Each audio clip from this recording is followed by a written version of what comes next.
If you're a golfer who struggles with closing that face on the way down, this is the video for you. Wayne, you've hit some shots here and we've seen that at impact, your face is pointing a little bit to the right, okay? We're gonna work on a drill that just single-handedly focuses on that element of how do we get the toe to overtake the heel.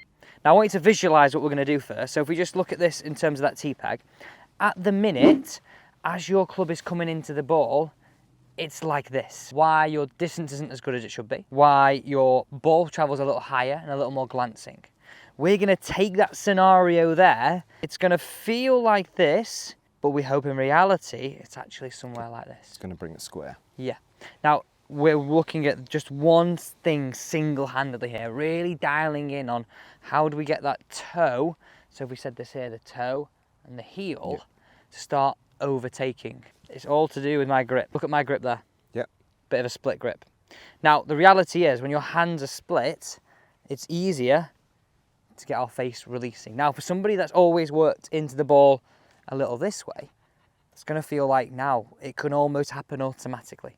So we're gonna hit some shots where it's literally just half speed shots. And we're gonna really enjoy those style shots that feel like your face is ridiculously closed, just to give us a sensation of what these wrists do. Now, after you've hit a few shots and you get used to it, we can bring this together. We're gonna hit a few, what we call like a baseball grip. You don't have to go as wide as I was there, but maybe for reference, we've got sort of 2 fingertips difference. Right, have a few practice swings. And essentially, this is just biomechanics. If your right hand is lower, it's gonna cross earlier. And if it crosses earlier, what does our face do earlier? It starts to close earlier. Your face looking at me there was like, this is so weird, Alex. Right, have a few practice swings. Yeah. Yeah, perfect. This is just a drill. It's to get a sensation, to build that feedback of how do I start to really close this face? Just really be in that sort of half swing mode. Right, I'm excited to see this. Okay, let's go again. Nearly as far as with a proper grip. Right. So I would say there you were a little bit apprehensive on that. Yeah. I reckon you can do more. I reckon, I'm going to be bold here, I said this in a previous video, we can start to really see this ball curling in very few golf balls. Do you want to see it go left, Oh, basically, yeah. And like, think about why I would say that, right? Golf's a game of learning the opposites. Uh-huh. So you've constantly not had that sensation or that feeling to build into your swing of, how do I square it? Yeah. So I'm trying to give you that sensation of how do I close that face? So if you look at that impact, how do I close that face so it feels like that to you? Almost like you're going to hit into your shin. But the reality is it's... just going to be square. Yeah. Right, a little further apart. There we go. This is such a good drill. Again, if you're struggling with squaring the face, it's not a thing for the course, but it gives you that sensation of closing.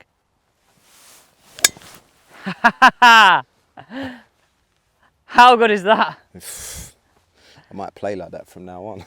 But isn't it interesting? And it really organises everything automatically. I'm always telling my 11-year-old son not to have a grip like this as well. Yeah, and again, this is not a solution for the course. Yeah, this is a course. solution for your brain to go, okay, well, how do I now get a sensation of that club turning closing earlier? Yeah. Because it has to. You can't keep it square. Whereas we all think, right, and this is I think why people really struggle with closing the face, right? And you might not think like this, but we'll assume a few people do. People think to hit this golf ball straight, let's take this line here, we have to keep that face pointing to target all that way. We strike that golf ball, and as we're going around our arc, that toe has to overtake the heel. If we try and keep it square throughout, science and impact tells us that it's actually going to be open at impact. If you're trying to keep it like this, we're going to always be fade, weak, slicey bias. We've got to get used to, after we've hit the ball, this going. Now we're having to feel it earlier, so it actually ends up here, but this low right hand gets you to feel this sensation easily. Well, we've just proven it, right? Yeah. Right, let's have a couple more just like that. When you first looked at it, did you think it'd give you that sensation? No, I mean, I thought it was going to go miles But it's gone over straight, there, not hasn't it? Straight, yeah. I almost want you to hit one over there. I know that sounds ridiculous. Yeah, because that's the opposite of what you do. Yeah. And what I'm enjoying here is how little effort you're putting in and how much is coming off. And it's strange. I've done this drill with so many students and it starts to actually travel a lot further with a lot less effort. Like there, right? If it goes 10, 15 yards more in the air, the way it's coming off, it's probably going to roll another 10, 15 yards more. So when I turn around to people and say it goes 30 yards more, I don't mean it goes 30 yards in the air. Yeah. Because it flies It's flatter. finishing point. Yeah. And then it rolls more, rather than before it was up in the air spinning and then not rolling out as much, right? 3 more for me, just like that. I want to just really to trust in this. It's a great sensation. Yeah. Now we've lost our club path a little bit, Yeah. but look at our results.